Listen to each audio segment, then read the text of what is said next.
The Hanjo. How's it going, everybody? Matt the Greeter here. I am going to attempt the little ChopperFett challenge there. I can't ride my favorite road. It's a little far away, but I can ride one of my favorite roads for around here. You've seen it before.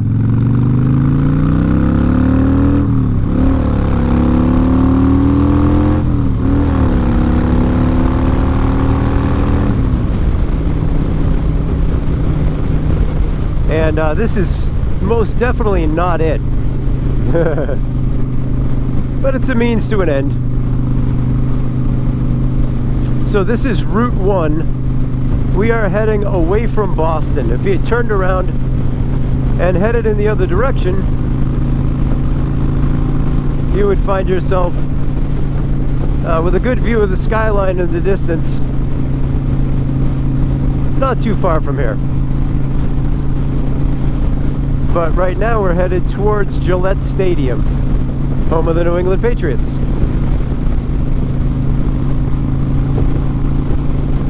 Not a lot of wind protection on this road, so you really get a lot of buffeting.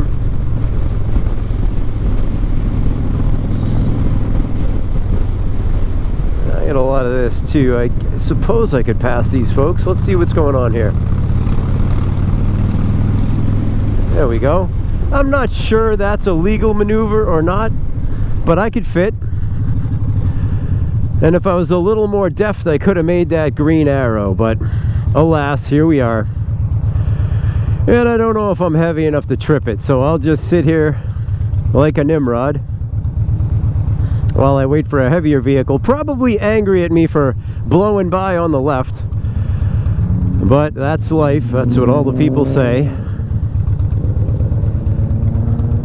Ah, looks like we're good. No harm, no foul.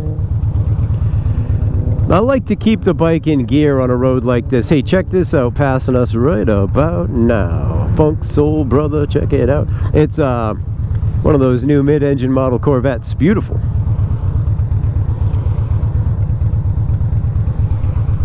Anyhow, yeah, not a fan of this road. This would probably fall under the category of an MDU for the great Neil Peart, a mileage disposal unit. What's up, dude? You're not on this road for pleasure. You're on this road to get off this road, if you know what I mean. Another fella on a Harley.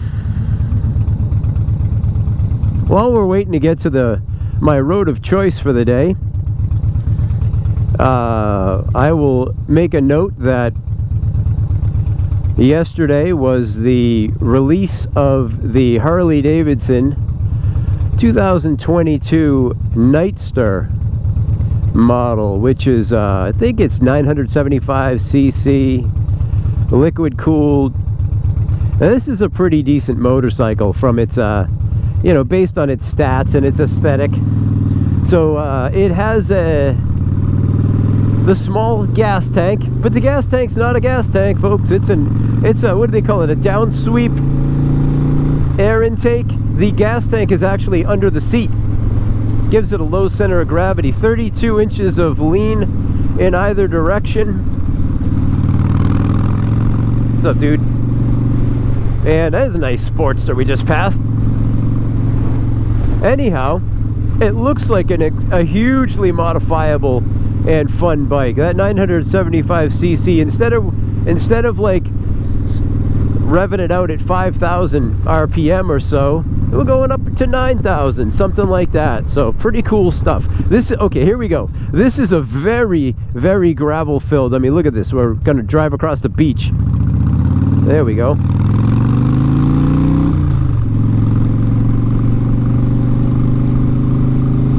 You've seen this road before. I'll take you back down when it's a little leafier.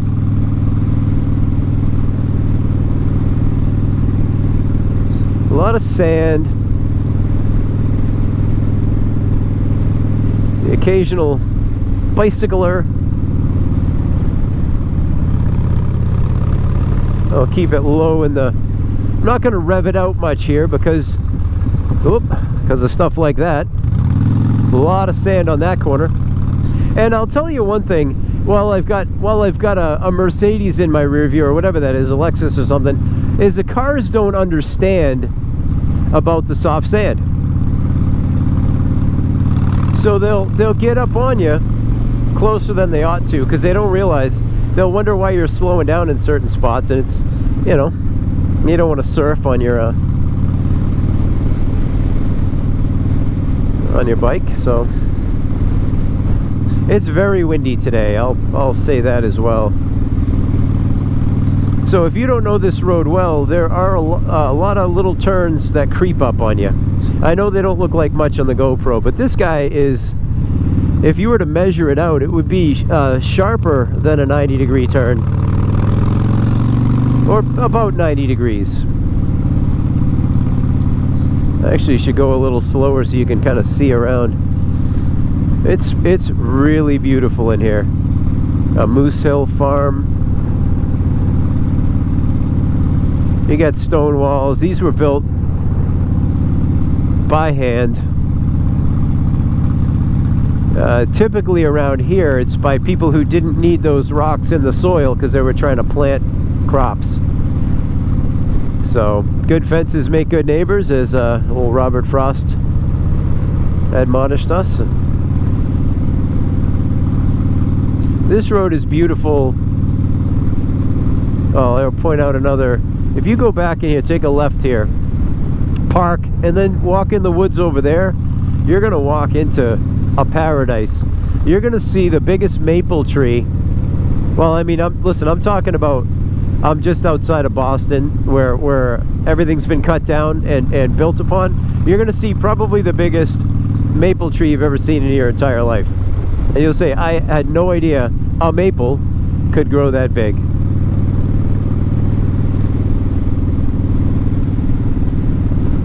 Very nice. Yeah, like I was saying, about 3 seasons out of the year, you got to be a little bit careful, because when it's very leafy and this stretches into autumn, the road is in a good deal of shadow. So you certainly, is another real tight one, you certainly do not want to hit a patch of ice.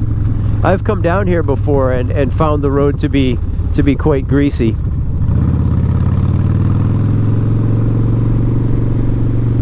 And that's extremely unnerving. Fortunately, the couple times that's happened, it's been a low traffic day. I have no one in sight, so I could really kind of pucker and putt.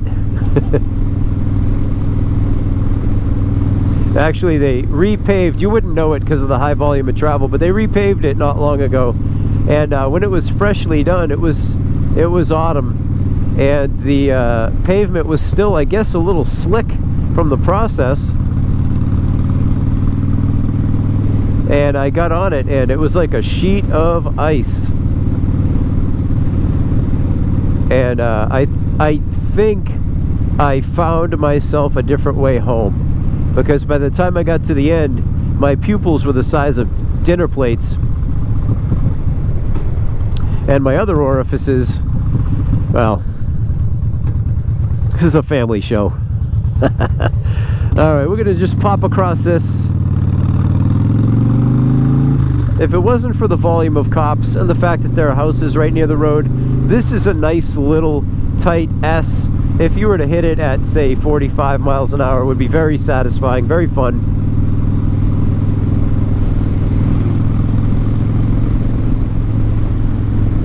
Food truck, food truck. And the ubiquitous forsythia.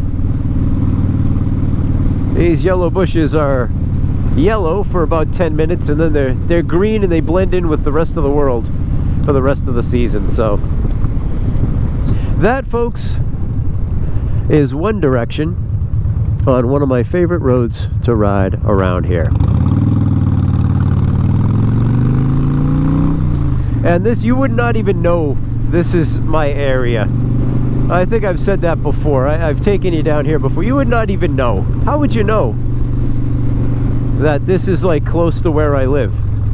You know what I mean? You wouldn't know.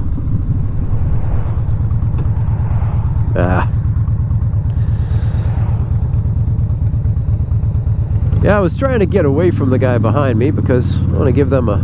Of course, now I'm out of the sand and I can ride a reasonable speed, but I would also like to... if it wasn't so bad right there, I'd like to take you in and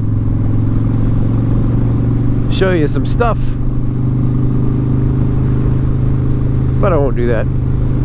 So there it is, leg one of the ChopperFett challenge. So, ChopperFett riding out in Kansas. ChopperFett and What's Up Bob, and lamenting their lack of turns, but that road that they rode, that was very, very pleasant to look at. Nary an officer or a speed trap in sight. Just beautiful. And we've got a lot of twisty roads like this, but we do have a lot of potholes, a lot of speed traps.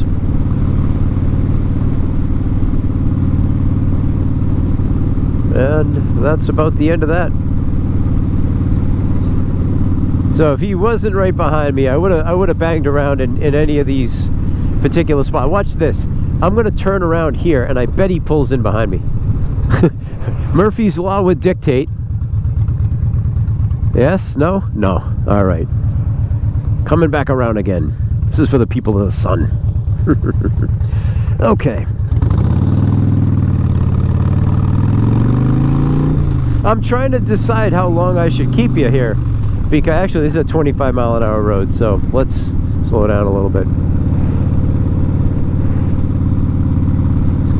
Right now it is April. It is about the most perfect riding temperature imaginable. So with the sun out, I could get away with the mesh. He's on my side of the road. It won't look like it on the GoPro, but look where his tires were. I'd get away with a mesh in the sunshine. If it was a cloudy day, this temperature, I could probably get away with my leather and be quite happy. That's all I'm going to say about that. Alright guys, Matt the Greeter. Go check out ChopperFett. You already do. Go check out What's Up Bob. You already do. I'll leave links to their channels below. If by some woeful miracle you aren't familiar with their channels, go ahead and subscribe and get in there. They got some great content. I appreciate what they do. Alright guys, Matt the Greeter. Oh man, absolutely gorgeous sky. Excuse me. Anyway, I'll talk to you guys soon. Care about you. Bye.